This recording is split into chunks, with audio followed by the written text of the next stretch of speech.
बिस्मिल्लाहिर्रहमानिर्रहीम। अस्सलाम वालेकुम। कैसे हैं प्यारे व्यूवर्स। आज हम बनाएंगे बहुत ही मज़ेदार सा सालन, सब्ज़ फलियों का सालन। इसको हम सब रवा की फलियाँ भी बोला जाता है। जो लोबिया होता है ना, वो लोबिया मुख्तलिफ़ किस्म का होता है। ये उसका जो छोटा छोटा लोबिया होता है उसकी ये एक शक्ल है। इसके लिए हमने लिया है 1 अदद टमाटर, बड़े साइज़ का हमने टमाटर लिया था। 2 अदद प्याज लिए थे।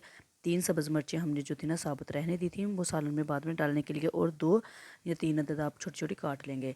जो स्पाइसेस हैं इसमें हमने लिया है लाल मिर्च पाउडर 1.5 टीस्पून, 1 टीस्पून नमक, हाफ़ टी स्पून हल्दी और 1 टीस्पून गरम मसाला। 2 टेबलस्पून हमने लिया अदरक लहसुन का पेस्ट। आधा किलो हमने ली थी फलियाँ, फलियों के दाने। 1 कप हमने लिया था दही, उसको हमने अच्छे से बीट कर लिया। और आधा किलो हमने लिया चिकन। सारी चीज़ें जो हमारी थी वो पूरी हो चुकी थी। इंग्रेडिएंट्स, ये जो फलियाँ थी ये बारीक बारीक सी होती हैं, वो हम इसके दाने निकालते हैं, लेकिन ये इस तरह से निकले हुए दाने भी मिल जाते हैं। वो मैंने निकले हुए दाने लिए थे, लेकिन आपको ने इसको बहुत अच्छे तरीके से साफ़ करना है। जिस तरह चावल चुनते हैं उस तरह से इसको चुनकर साफ़ कर लें, क्योंकि इसमें अक्सर सुंडियाँ वगैरह होती हैं।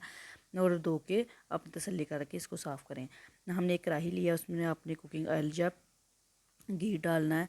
और वो हमने डाला है घी। अब हम इसमें प्याज डाला, प्याज को हमने नरम किया। उसके बाद हमने डाला अदरक लहसुन का पेस्ट। अदरक लहसुन के पेस्ट को हम तकरीबन 1.5 से 2 मिनट तक अच्छे तरीके से भूनेंगे, ताकि इसका कच्चापन ख़त्म हो जाए। जब आप सालन की बुनाई करते हैं तो आंच तेज़ ना रखा करें, और इससे जो है ना आपका मसाला जलता नहीं है, और बहुत अच्छा सालन, और सालन की जो लुक होती है ना वो भी बहुत अच्छी होती है। इसमें हमने डाला था चिकन।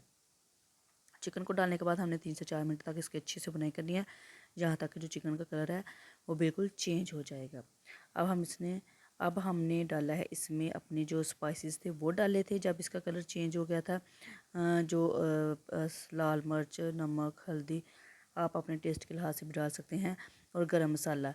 इधर जो क्लिप था वो लिया नहीं गया, इसलिए मैंने आपको ऐसे ही एक्सप्लेन कर दिया, बता दिया। फिर हमने इसमें डाले टमाटर और सब्ज़ मिर्चें। टमाटर डालने के बाद हमने इसको ढक दिया, ताकि वो जो टमाटर हैं वो थोड़े गल जाएं, और हमारा अच्छा सा मसाला बनकर तैयार हो जाए। जैसे ही हमने इसको टमाटर डाले थे, हमने इसको 2 से 3 मिनट के लिए ढक दिया था। ये देखिए टमाटर जो है ना वो बिल्कुल उनकी शक्ल चेंज हो गई है, वो गल गए हैं। हमने इसकी अच्छे से बुनाई करनी है। हम इसकी अच्छे से बुनाई करेंगे। इसी स्टेज पर हमने इसमें डाला था दही। दही डालने के बाद हमने इसको फिर ढक दिया। 1 से 2 मिनट हिलाने के बाद हमने इसको ढक दिया। जो दही है उसमें भी चिकन की बहुत अच्छी बुनाई होती है, किसी किस्म की स्मेल नहीं आती, और बहुत ही अच्छा हमारा मसाला बनकर तैयार होता है। ये देखें उसका घी भी सारा बाहर निकल आया है, और जो हमारा मसाला है वो बिल्कुल बन चुका है। ये जो है ना, आप चमचा या स्पैचुला जो भी इस्तेमाल करें उसकी मदद से, अगर आपको कोई टमाटर वगैरह नज़र आता है तो आप उसको अच्छे से प्रेस करते जाएं, ताकि वो बिल्कुल डिज़ोल्व हो जाए, हल हो जाए इसमें ना मसाले में। इस तरह से हमारा मज़ेदार सा मसाला बनकर तैयार होता है। अब हम इसमें डाल देंगे फलियाँ। फलियाँ डालने के बाद ये चिकन जो हमारा अच्छी तरह से भुन चुका है, इसमें हमने टमाटर और दही डाल के इसको अच्छे तरीके से भूनना है। अब इसमें हमने डाल दी हैं फलियाँ। फलियाँ डालने के बाद भी हम इसकी अच्छे तरीके से बुनाई करेंगे। अगर इस दौरान आपको कोई टमाटर का छिलका वगैरह नज़र आता है तो आप वो साथ साथ रिमूव कर दें। ज़्यादा बेस्ट तरीका ये होता है कि आपको टमाटर को छील कर जो है ना वो डाला करें। समटाइम्स जल्दी होती है, इसलिए हम वैसे ही इसको डाल देते हैं। अब हम अच्छे तरीके से इसकी बुनाई करेंगे। 6 से 7 मिनट तक हमने फलियां डाल के अच्छे तरीके से फिर से इसकी बुनाई करनी है। जब फलियों का पानी खुश्क हो जाएगा, जी अच्छे तरीके से बुन जाएंगी, फिर हम इसमें 2 से 2.5 कप पानी के डालेंगे। जो फलियां हैं वो गलने में थोड़ा टाइम लेती हैं। ये बरीक बरीक हैं, सॉफ्ट हैं, ये जल्दी गल गई थी, इसलिए मैंने इसमें 2 से 2.5 कप पानी डाल के इसको ढक कर रख दिया। 10-15 मिनट बाद हम इसका ढक्कन उठा के देखेंगे। कढ़ाई का जो सालन था, फलियाँ वह वो हम चेक कर लेंगे। तकरीबन चिकन तो वैसे ही सॉफ्ट सा होता है, जल्दी से हो जाता है। हमारी फलियाँ थी वो भी बन चुकी थी। ये जो फलियाँ ना ये आलू के साथ भी बनाई जाती हैं, आलू के साथ भी खाने का इनको बहुत मज़ा आता है। सादी भी बनाई जाती हैं, और ये चिकन के साथ बनाई हैं।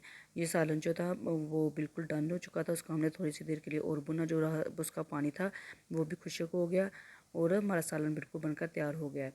1 टीस्पून इस पर मैंने डाला था गरम मसाला, और थोड़ा सा सब्ज़ धनिया, और 1 टीस्पून इसमें मक्खन डाला था। इससे बहुत अच्छी खुशबू होती है, अगर आपके पास हो तो ज़रूर आप डालें। हमने सालन जो था हमारा बिल्कुल बनकर तैयार हो गया है। इसको हमने प्लेट में डिश आउट किया। ये देखें कितना मज़ेदार सा हमारा सालन बनकर तैयार है। इसी तरह से आप सालन बनाएं, और इसको आप रोटी के साथ खाएं। इंशाल्लाह आपको बहुत मज़ा आएगा, बहुत इंजॉय करेंगे। मेरी वीडियो को देखने के लिए आपका बहुत बहुत शुक्रिया। प्लीज़ मेरी वीडियो को पूरा देखा करें। स्किप ना किया करें, मेरे चैनल को सब्सक्राइब करें और वीडियो को ज़्यादा से ज़्यादा शेयर करें। इस तरह की आसान और मज़ेदार वीडियो और रेसिपीज़ जो है ना मैं आपके लिए लेके आती रहूँगी इंशाल्लाह। तब तक के लिए अल्लाह हाफिज़।